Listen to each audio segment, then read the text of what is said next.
First round of the NBA playoffs almost wrapped up, and we have a couple of games going on tonight. We're recording on Monday. Will you guys seen this on Tuesday? We'll talk about the Tuesday games and the Wednesday slate, and it is a shitload of injuries, and that just keeps on going in the NBA. We have more of that to go through today. John, a little bit of a shaky weekend, and hopefully we can bounce back today with some of the games going on at MLB. I don't even want to call it shaky. It was fucking ugly. That's about all you could call it. Major League Baseball just been real brutal. So yesterday, I believe it was favorites 12, dogs 3, and John and had to beat the bookie 0. Kind of got our asses kicked yesterday with the baseball. When the favorites have a 12-3 day, that's just going to spell doom for us. Tigers plus 155, and we got our pitcher a perfect game into the 7th. 1-0 lead, blew that. That's just how it goes. The day before, we blow plus 170 with the White Sox in extra innings, hoping to give Tampa Bay their first loss.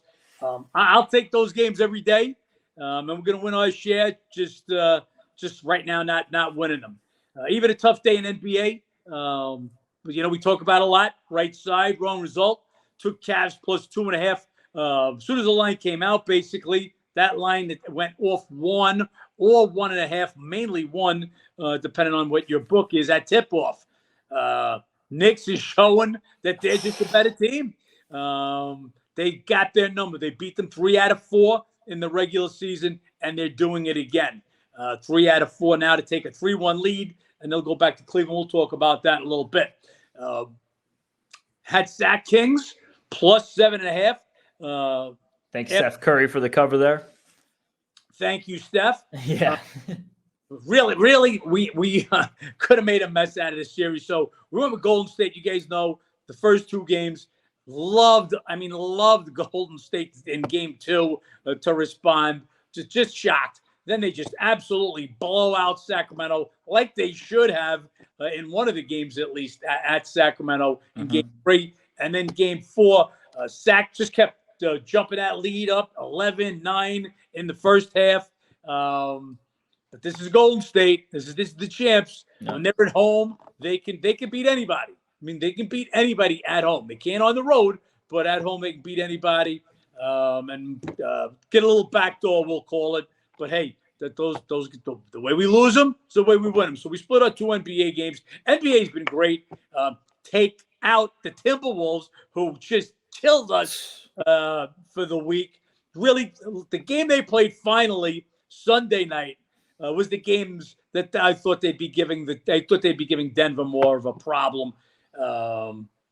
But yeah, last night they come. Obviously, we weren't on that one game when you're down 3-0.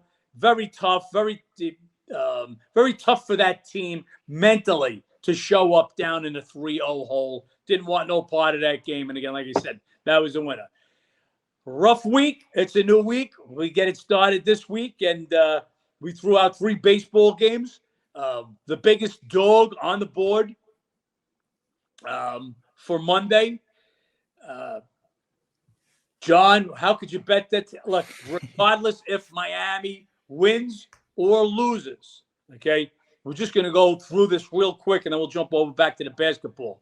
So we took the Marlins plus 245 first thing in the morning. Right now, the only reason that this price is what it is because Atlanta's lost 4 in a row, and they're playing. Well, Atlanta's got to win 1. Yeah, well, they got to win 1. Doesn't mean they got to win tonight. Atlanta has lost. They lost 4 straight. They lost the last game of that road trip that they were crushing teams on the road to San Diego. They come back home. They get swept by the Astros. Braves have been terrible at home right now so far. They've been great on the road, terrible at home. But 4 games now, 4 straight losses, batting a $173. Yes, that's 173, scoring 2.3 runs per game. Now, I'm sorry, I don't care if Warren Spahn was pitching for the Braves today. You're not at a 270 favorite. 245 was a take. Love Strider, big pitching advantage, but the way they're hitting, Marlins are playing decent baseball right now. They're a better team. Made a couple of moves. They're a better team than they were last year. Cabrera, much better. His first 2 outings were ridiculous. All you had to do Recommend was it. stand there and let him throw 4 balls to you, and you were on base. He's found himself the last couple of games. Again, big advantage for Strider and the Braves, but no way the way they're hitting could be this big a favorite. So we took 245 with the Marlins. Took a couple of other home dogs. Won't go in depth with them. Took Orioles at home. Yeah, I know they're not hitting, but they've won 6 straight. They're getting it done at home. I'll take them as a dog. All sales done so far. One good outing, his last outing, but he beat the Twins, who didn't bat over 200 for the week. Before that, he was pitching bad practice. So you got to do more than have one good outing. We took the Orioles as a home dog and another home dog, San Fran Giants. Cobb at home, different pitcher. Cobb at home last year, 6-6, 2.68 ERA. He pitched a decent game last time out. Montgomery got shelled his last time out. Just like the Giants, like I said, at the price as a home dog. 2 home dogs, Marlins. That was my baseball, Ben. Yeah, the Marlins with Cabrera, just quick. I mean, what was it? 13 walks his first couple of starts to start the year. He's just one of those pitchers, though. He has really wild, electric stuff. And when he's on, obviously the strikeouts up more. Really tough to hit. Even when he's off, he's just going to hurt himself by putting guys on base, like you mentioned. So big price there, especially considering Atlanta's not hitting right now. Very decent pitcher in Cabrera. When his stuff is on, he's as hard to hit as anybody just because it is that wild. But as far as those other 2 home dogs, I mean, I agree with you. A lot of value on the board. We'll see if these home dogs start to come around a little bit more as the season progresses. Obviously, a little bit of a bumpy start, but had one good week so far, and I think we'll turn it around here sooner than later as far as the baseball goes. As far as NBA, John, injuries. De'Aaron Fox now added to the list, and with the finger issue, which listed doubtful, not out. We'll see if he ends up going. And then Murray got suspended there for Atlanta, and we're going to get Giannis back tonight. So we'll see how the Bucks look getting Giannis back. Very much so a game they need, down 2-1 in the series. Got to get one here back to steal back home court advantage. And that's going to be tough. If they go down 3-1 at Miami, even though you get Giannis back tonight, it's a really tough thing to overcome. You got to win 3 straight. That's tough against any team.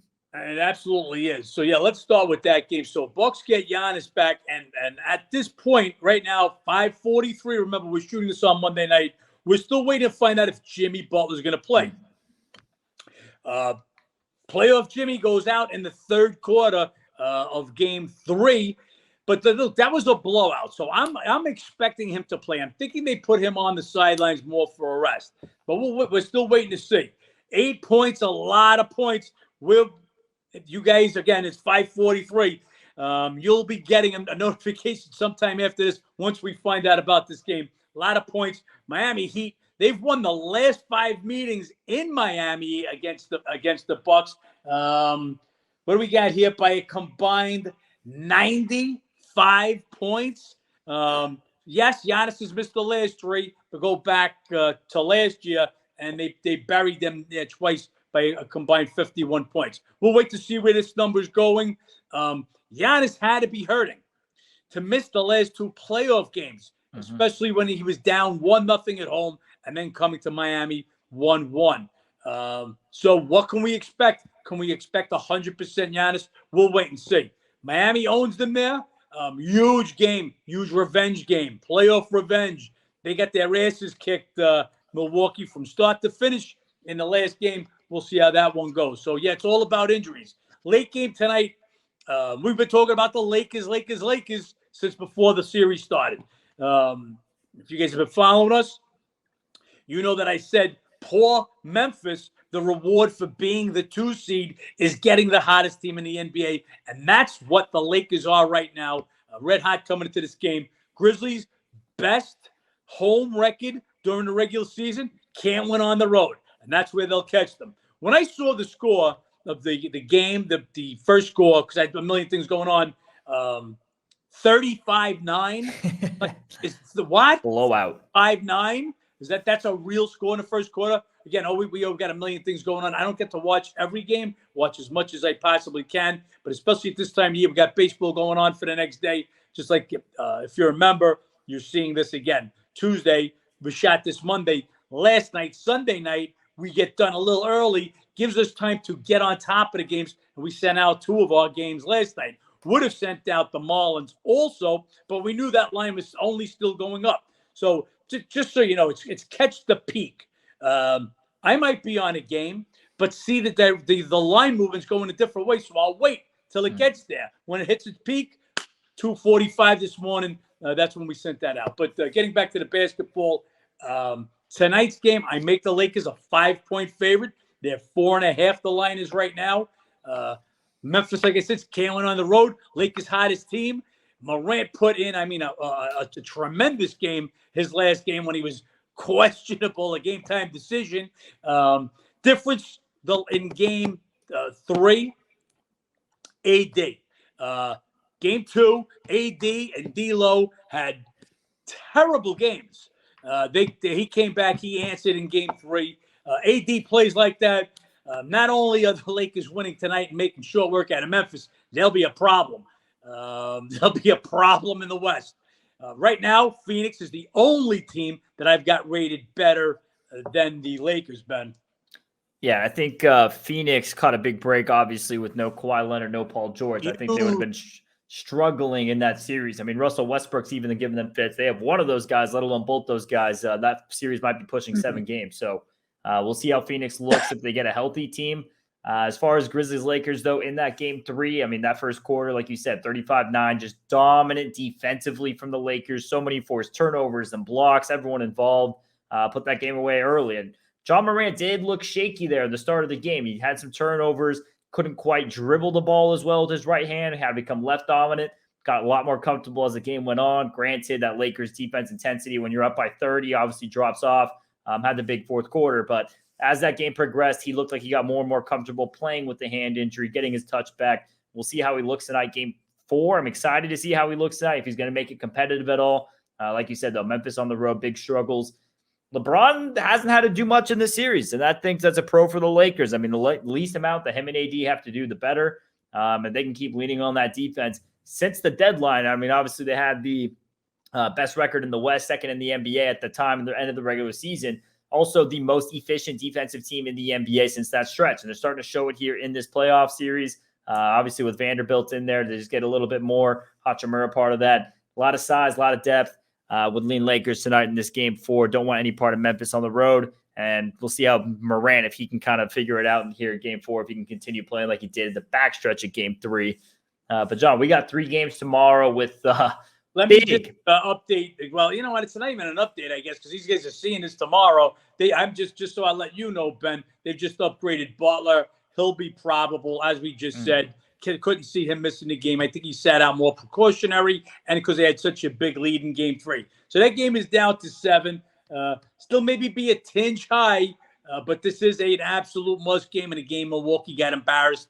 They'll come for. But this would have to be Miami or nobody for me. Laker game, like I said, Lakers are nobody. I make it a little bit higher, 5. Guys, remember, I can make it a point or even a little bit more, and it's not a bet. I need a little cushion, okay? We need a little cushion. I could make it maybe a half a point and other factors because it's a revenge, it's a bounce back, it's whatever. But at this point with those 2 games, they're right where pretty much where they should be.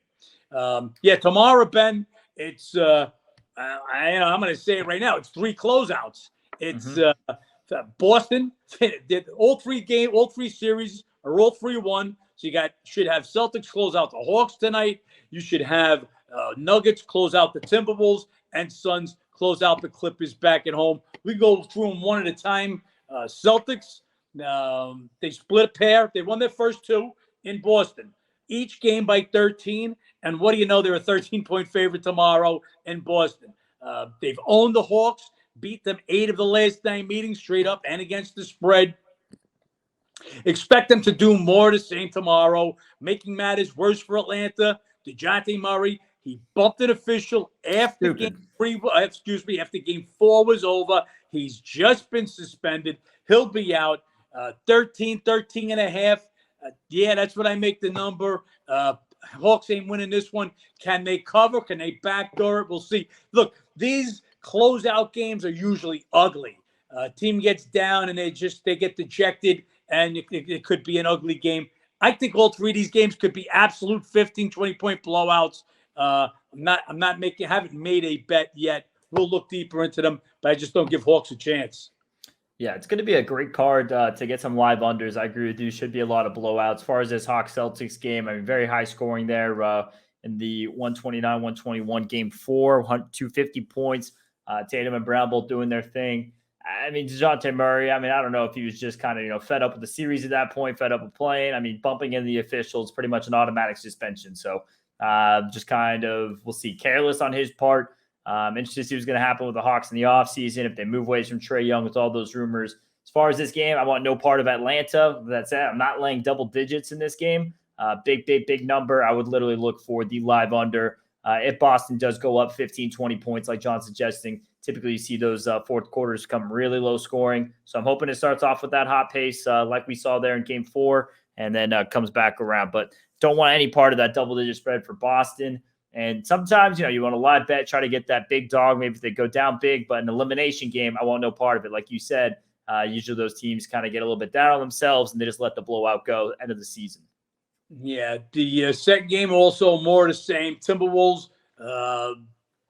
after losing the first 3 games for us, they come back and win yesterday, avoiding the sweep. But I think they go to Minnesota. They go up to Denver tomorrow, and they get beat there.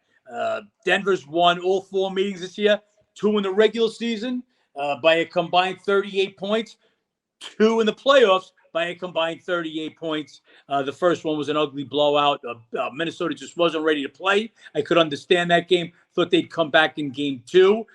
They did. They actually had a lead going into the fourth quarter. Let that one slip away. Series pretty much over at that point.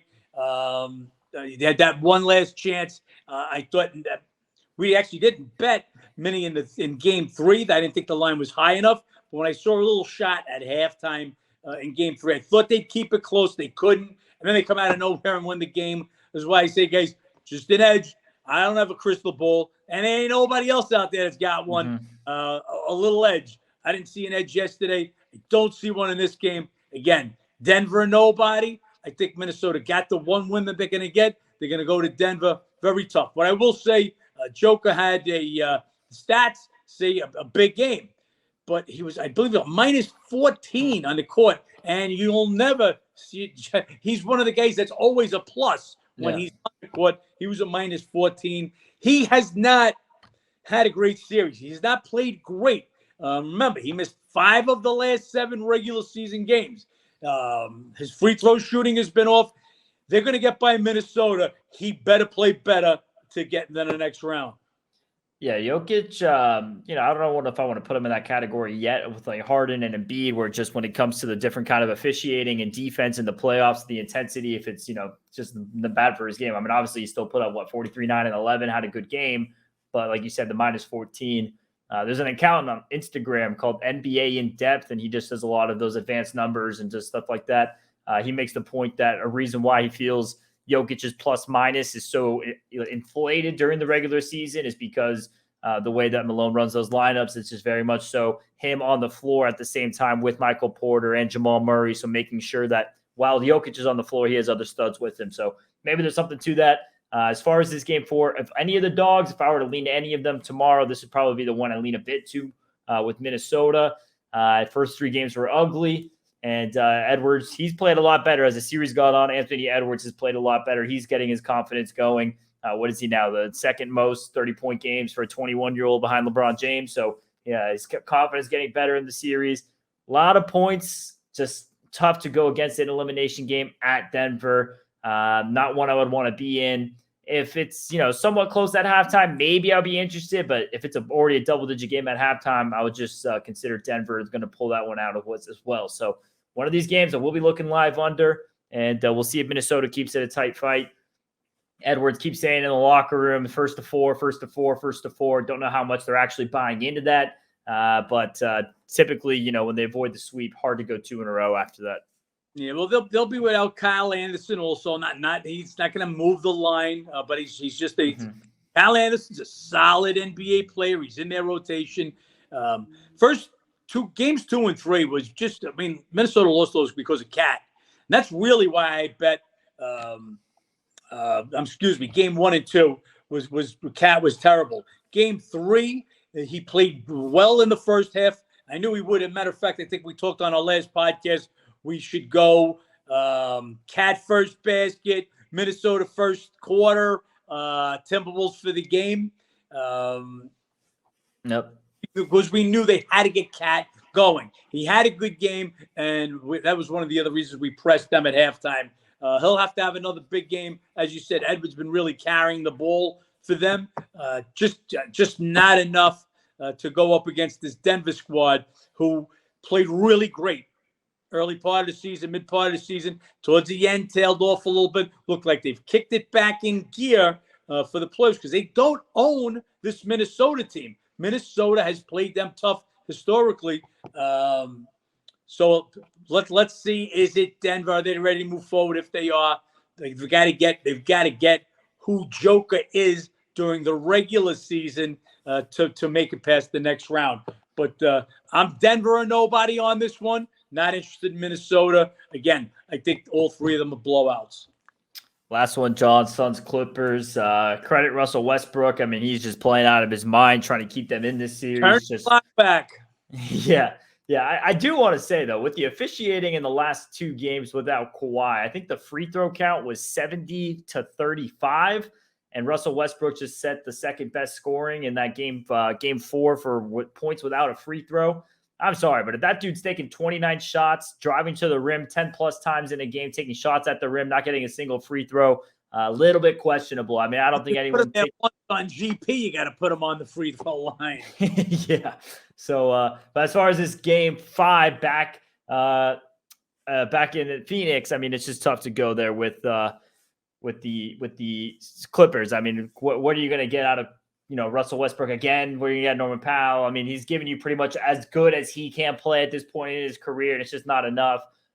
Devin Booker gave you his career best game 3. Like I said, Westbrook setting back the clock. Game 3, they were able to backdoor that number pretty much. Game 4, the second half, Phoenix was just too much, and more. And this game should be even a bigger blowout. But they, without Kawhi and PG, just don't have enough. Don't expect PG or Westbrook to come up with a big enough game. Phoenix, like I said, put KD on the lineup. One loss since they've got him with KD on the floor. He was injured, and they rested him the last 2 games, so not counting those games. But I believe it's 10-1 now, or 11-1 in games with KD on the court. I think they're the best team in the West. And just they get the lucky break. Look, this series was over in game 2 when Kawhi plays.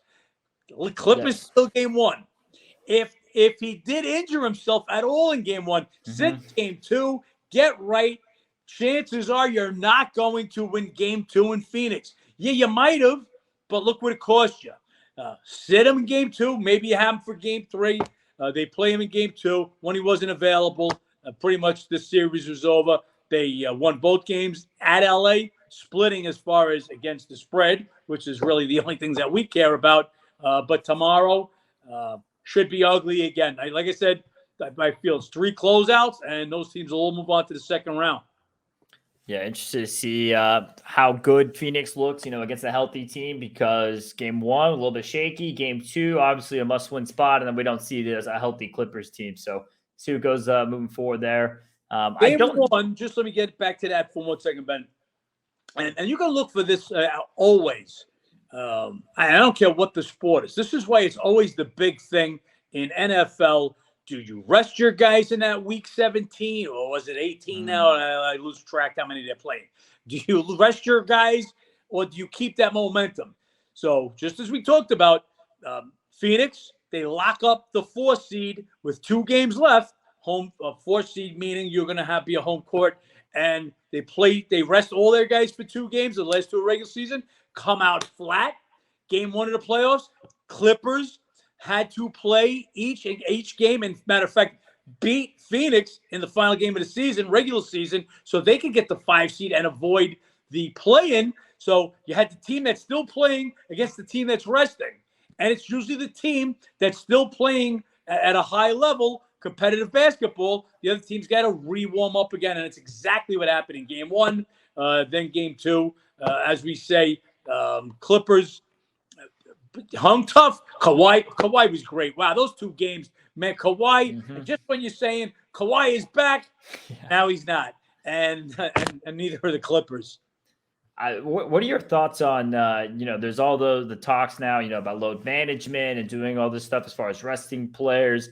I mean, it almost seems as if, there's those theories where guys who play less games, their bodies are less built up to all the activity. And then when you ramp it up come playoff time, that's when these injuries start to ramp up. I mean, I forget who it was. Was it Kevin Garnett? They were on a podcast just going on about how, we have the most knowledge we've ever had before as far as in sports medicine and the training staffs and everything. It's as top notch as it's ever been in the NBA, yet the injuries at a top level. I get it. They're playing at a faster pace than they've ever played before. So they're running up and down the court more. There's quicker movements and all that.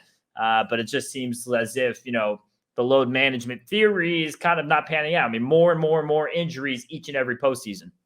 Well, let's put it this way. Take a guy like Kobe Bryant or go back to Michael Jordan. Yep. Okay. These guys didn't miss. Look at Kobe would say, well, I can't sit out. I don't want the guy that is going to spend good money for me. The kids are going to come and not see me play that day. Yeah, he had the Achilles injury. That's the end of his career. Kobe was out there. There was the Atlanta Braves, go back about 20 years or so, pitching coach Leo Mazzoni. I happen to know him through a friend of mine, and we had a conversation one day. At that time, my son was young and was aspiring to be a baseball player, as every young man is. Yeah. And I asked his opinion on pitches. He was the pitching coach for Maddox, Smoltz, Glavine. Those are 3 Hall of Famers. So I'm going to say he's got pretty good credentials. And his thing is we're going to throw more to build up muscle, just like anybody else would want to build up strength in whatever they're doing, not baby it and throw less. He had a lot of philosophies, but that was one of the things. So I'm just translating that over to basketball. It's what you are. If you only work out 3 days a week, let's say you're a bodybuilder, you're only going to get so big. You work out 6 days a week, but you're going to get twice as big as you were if you worked out 3 days a week. These guys have got to play. Same thing with the pitchers. Look, go back to my day. I'm going to take you back to the prehistoric days in the 20s and 30s when Cy Young and Walter Johnson just went out there and pitched every other day. But go back into the 60s and 70s, okay? And just look at the stats. And you had pitchers with 40 starts and pitchers with 300 innings pitched in a year. Look at Nolan Ryan's stats. And he pitched until he was 40. The more you do it, the better you will, the more you'll train your arm. That's for a pitcher. And I've got to feel it carries over to other sports. The more you run your legs, the better you'll be. Now, is there a time for for guys to sit out? Absolutely. Back-to-back, 4th and 6th, end of a trip, meaningless game. I can see spots. But Kawhi Leonard, I don't think he played a back-to-back until the last game of the season, or the last 2 of the season. And he's hurt anyway. You save him the entire year, and then you run him out there for 45 minutes in games 1 and 2, and he's shot. Like anything else, I think the more you do it, the more you build up a tolerance to it. I think with Kawhi Leonard too, I mean, if you go back to when his initial injury happened, that kind of started the spiraling thing for him. It wasn't like a freak injury. It wasn't a movement. It was more so, Zaza Pachulia stepping on the leg, and that happened. Load management can't prevent that. I'll never forget that. Had the Spurs in that series, in the game, and it just with that play, that went down. Yeah, that play shifted everything. I mean, literally everything. Not just that series, not just that playoffs, but the way the NBA's played, rule changes everything. So I think that's a couple of people to blame for it almost a little bit. LeBron, and then also, Greg Popovich and the way he managed that Spurs team. LeBron, when he started load managing a little bit, and, there was the issues of the NBA, and then they couldn't call it load managing for a bit. He was in the midst of, 10 straight finals runs. He was playing an extra 20, 30 games a year that nobody else was playing. So there was a little bit more to that. And then Popovich, he was kind of doing it with his old dynasty that was in the midst of 15 years ongoing there with Parker, Ginobili, and Duncan. It was at the back end, start load managing. I feel like everyone else started getting in on it after those, two key. That's what you're talking about right there. That's what I don't like. Those guys did not need to sit because of injury. Those were guys he was just giving rests in December and January, and I get it. But look, how can we call you an MVP or one of the greatest players in the game if you're playing 60 to 65 games out of an 82-game season? How could you be the MVP missing 20 games of his? Or should you even be an all-star? I mean, that's just how I feel. Again, are there times for guys to sit out? Yes. To do it every single back-to-back.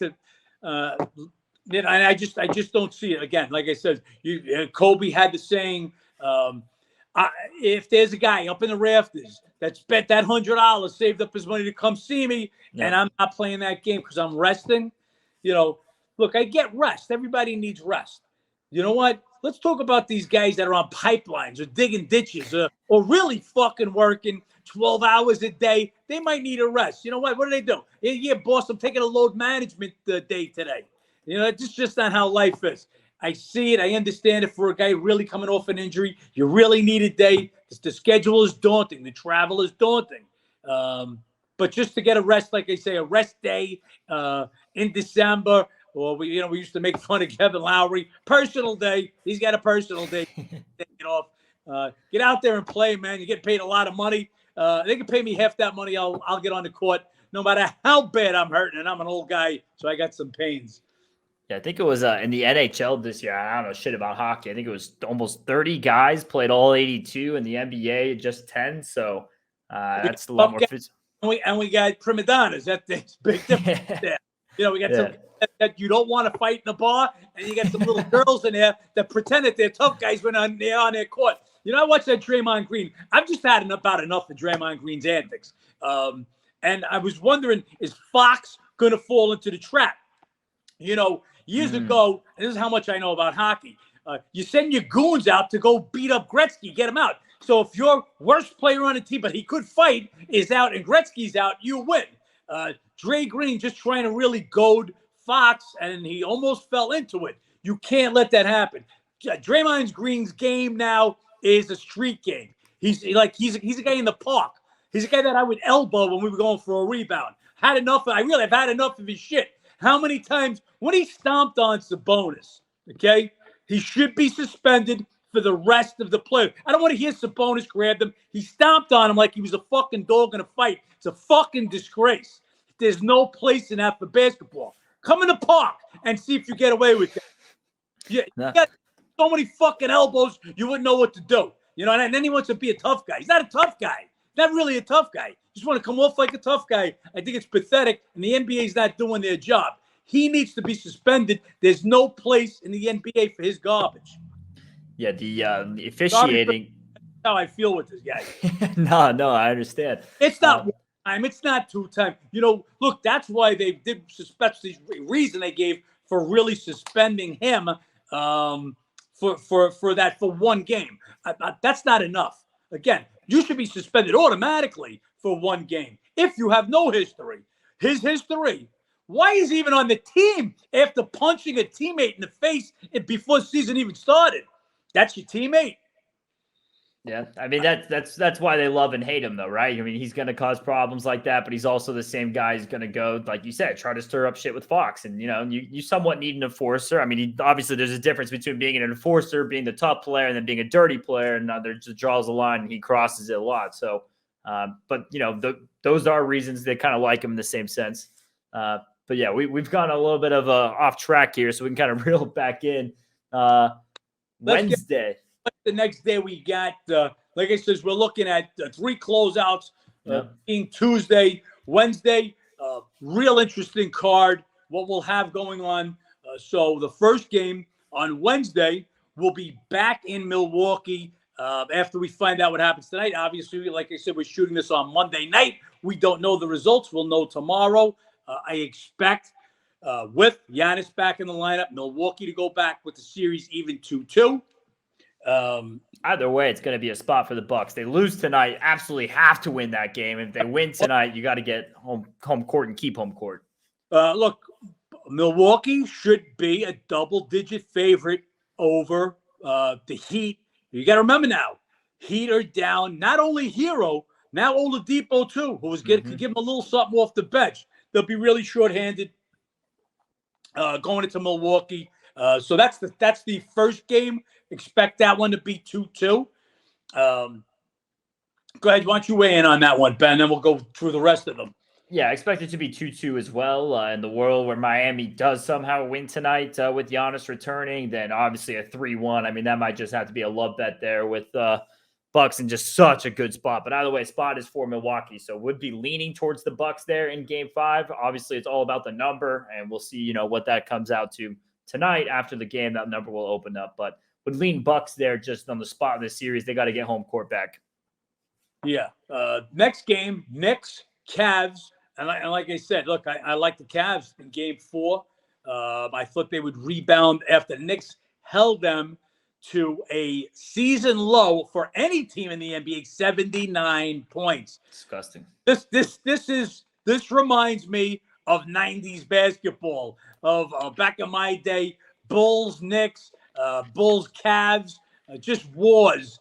Game who first to 90 wins. Yeah. This series looks like I think they're averaging 194 points per game in the series. Under.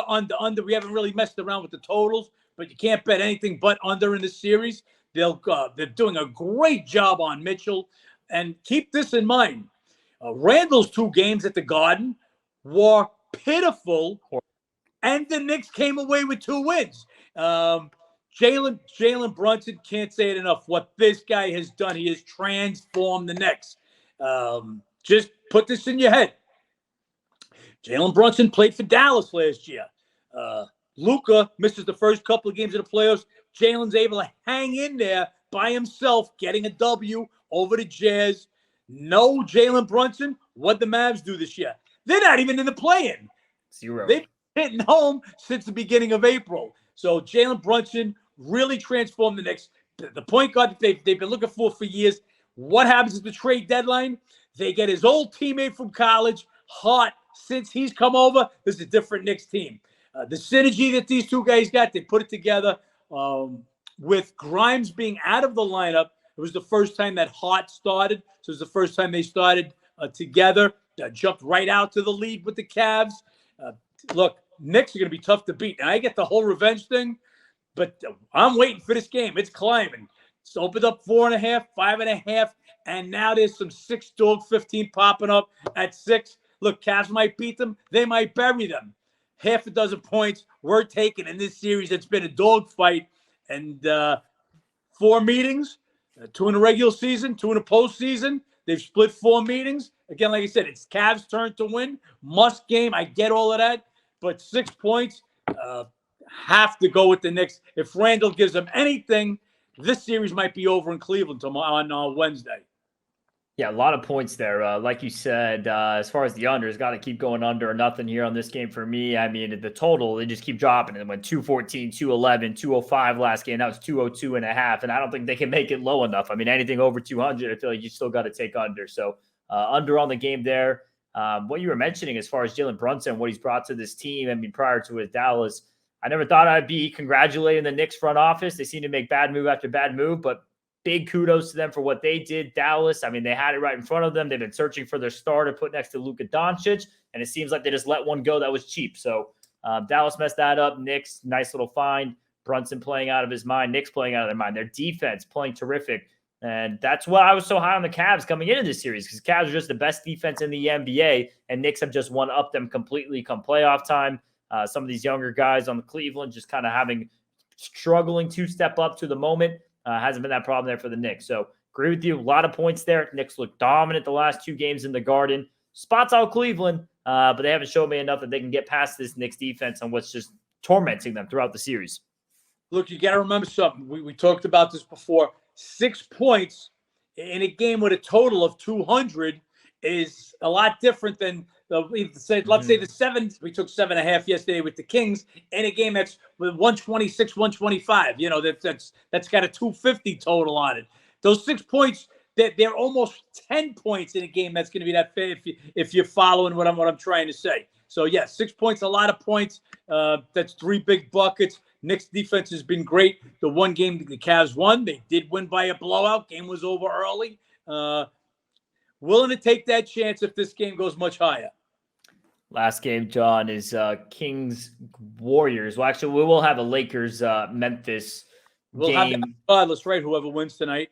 Right. So we'll have that there. Assuming the series is 3-1 going back there, I think we both lean Lakers tonight. As far as Lakers Memphis, I mean, the spot would be all Grizzlies. Have to just know what's going on with John Morant. How does he look tonight? How, is the hand doing better? Does he hurt it worse? What's going on there? So can't really go too much in depth. But the spot would technically be Memphis, win or lose, similar to Miami. If they win tonight, that would be them to regain home court. You can't lose 2 home games in the series. If they lose tonight, down 3-1 at home, it'd have been great. Might be worth a look at Memphis, but have to see how John Morant looks.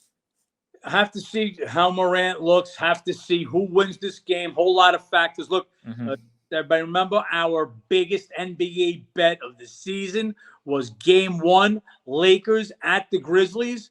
We took 3.5 to start with. I don't know what other sharp guys saw in the game, but they banged the Grizzlies up to as high as 5. When it went up to 4.5, I doubled my bet, making it a love bet at plus 4.5, and then I also took the money line. So our biggest win in the NBA season. If Grizzlies were to win tonight, I might be looking to come back with the look. Lakers are red hot.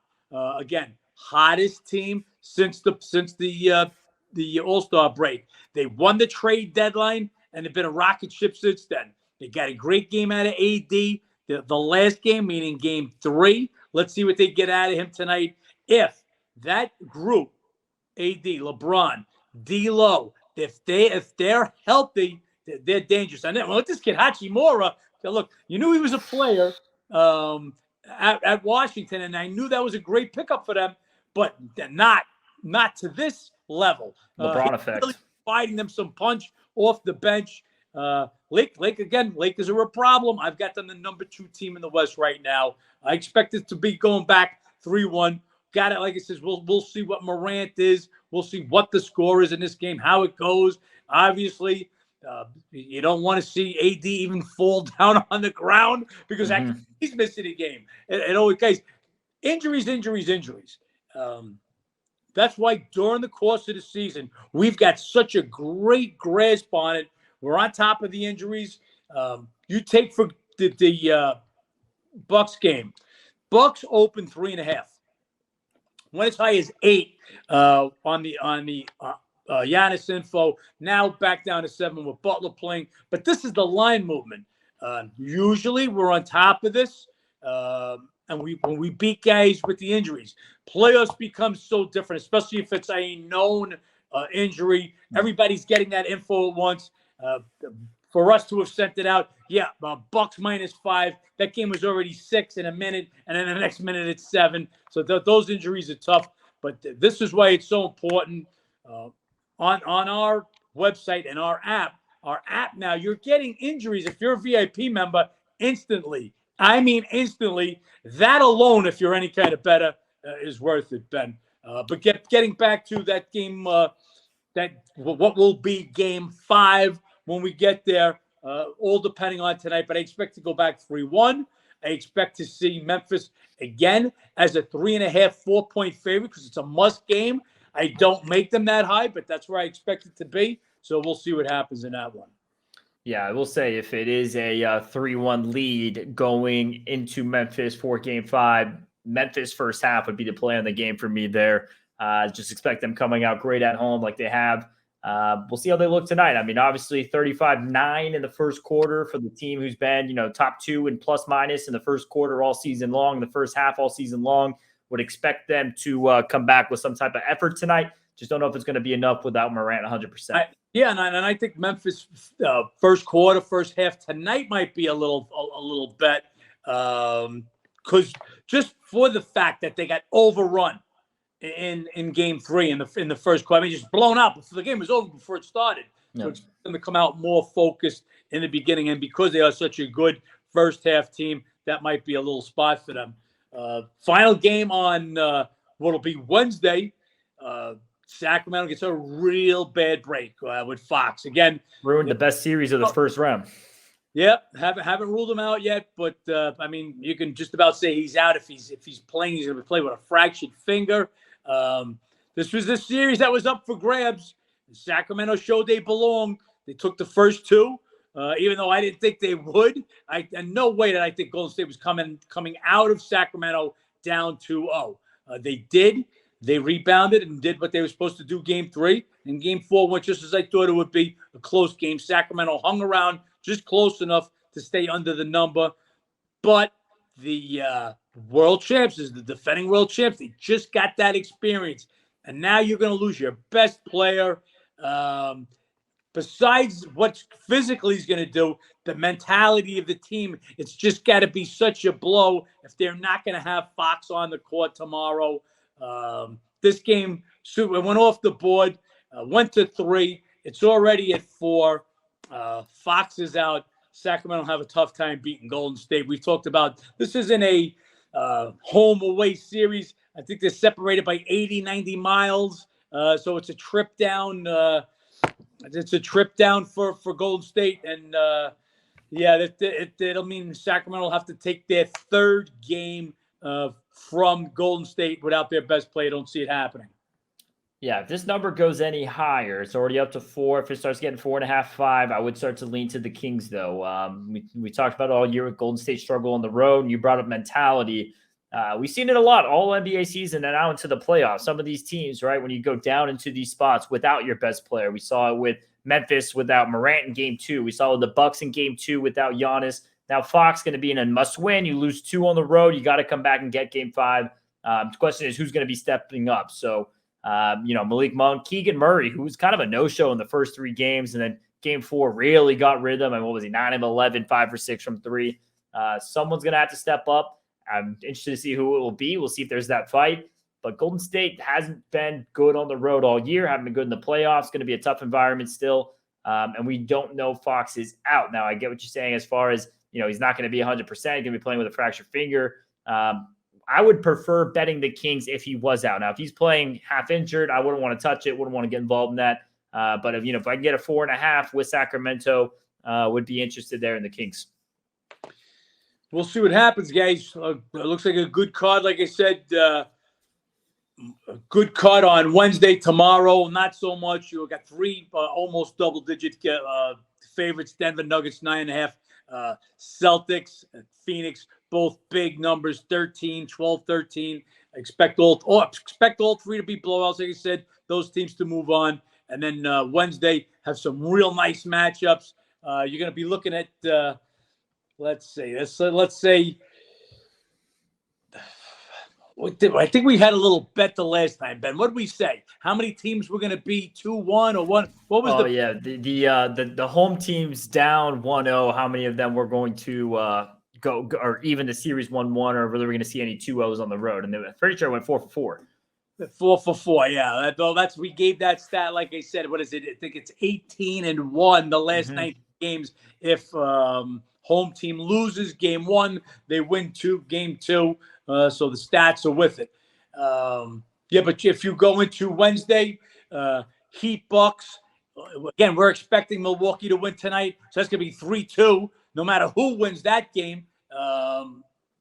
Unless somehow Miami's to win tonight and close it out tomorrow on Wednesday. Knicks, Cavs, that series could be over, or Cavs could make that a 3-2. Grizzlies, Lakers, we're expecting Lakers to be up 3-1. Can the Grizzlies go to 3-2 at home? And then you got Golden State Kings. That's a 2-2 series. If there's no Fox, it's going to be tough for the Kings to win. But whoever wins, again, 3-2. So real great night of basketball on Wednesday. Not so much meaning tomorrow night, meaning Tuesday night. Tonight for you guys, when you see this, expect a lot of blowouts. Maybe some of you guys out there, you'll be making your teaser bets or whatever else you want going on. Yeah, I think one quick thing, that injury with Fox, who it could end up hurting the most is the Lakers. If they come out of this round, I mean, that game was almost destined to go to 7, or that series was almost destined to go to 7 with Fox being healthy. Without him being healthy, who knows if they can force it to 7. We'll see if that's the case. But Lakers chance to close out sooner than that. We'll see. Interested to see these games tonight. I mean, just a lot of injury guys. 2 of them back, Morant and Giannis tonight. Let's see how they look. A lot of injuries. We're always on top of it. And the same thing in baseball. Baseball doesn't change. We injuries. We'll bet some injury games. We don't miss a thing, guys. We don't miss a thing. We're on top of constantly. Yesterday wasn't as many guys out. Sunday's usually a bigger day for guys to get a day of rest. We're on every injury update throughout the game, throughout the season.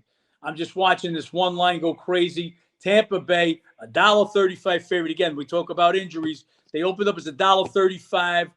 Thought they should be a little bit higher than that. This game has gone to 185 and even 190. Jordan Alvarez being sent back to Houston is not even with them on the trip. So this is how important the injury is. Now, to me, that they're overstating Alvarez. Love Alvarez, great hitter, one of the best hitters in the game. But this line has basically moved 50 cents with him being out. That's a little bit too much of a move. We'll see the results. Tampa Bay red hot. I mean, they're off to a start that I don't remember. 13-0 at home. They lead the majors in homers and RBIs and in batting average. They're winning the Triple Crown right now to Tampa Bay Rays. They're getting good pitching. They're just getting it from all up. But Houston, I believe they've won 5 of the last 6 meetings and 5 of the last 6 in Tampa Bay. If they would have had Alvarez, we would have been on this one. Without him, this is a big number. We'll see what happens, Ben. Yeah, we'll have to keep posted there. And MLB guys, just as far as structure of these, because obviously it's just going to be MLB here in about a month or so in the coming weeks. I mean, it's just going to be a couple of NBA games.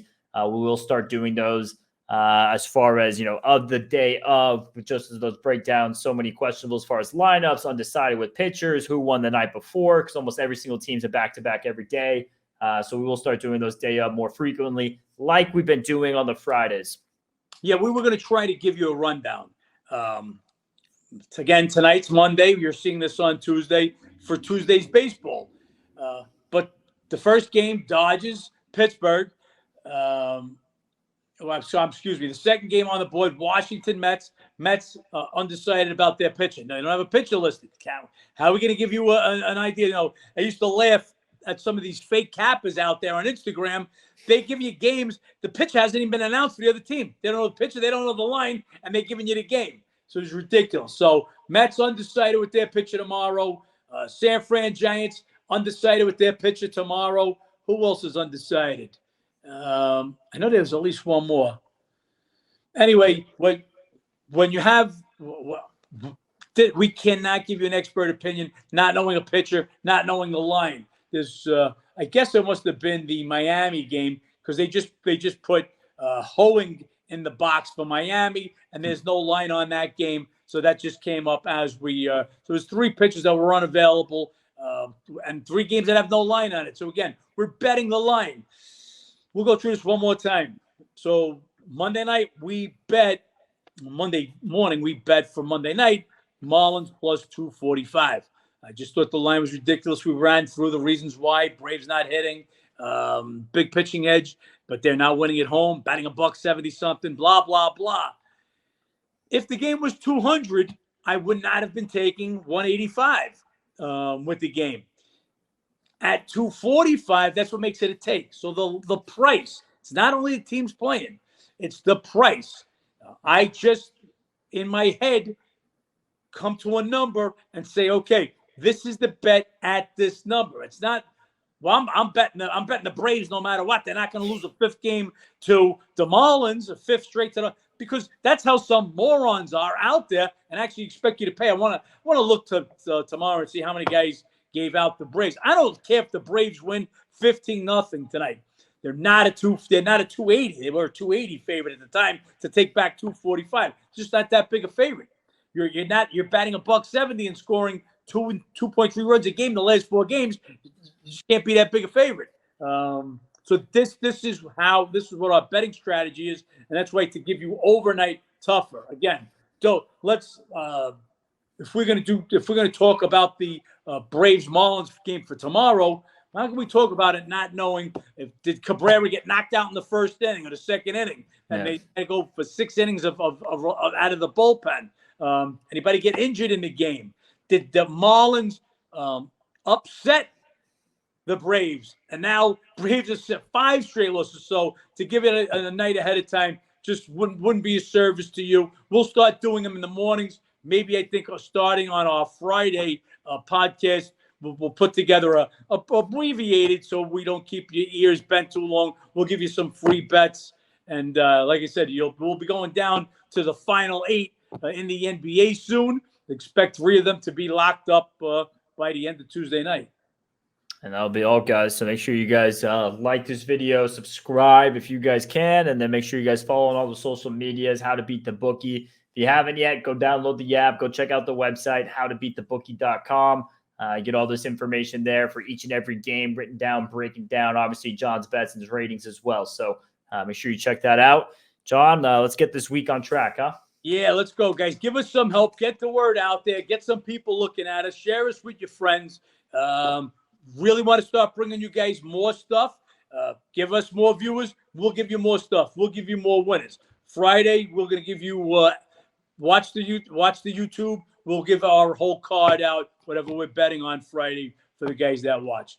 That's it. Let's turn this fucking thing around. I'm about to start doing some winning in baseball. Let's do it, John. Let's make some money. Let's make some money.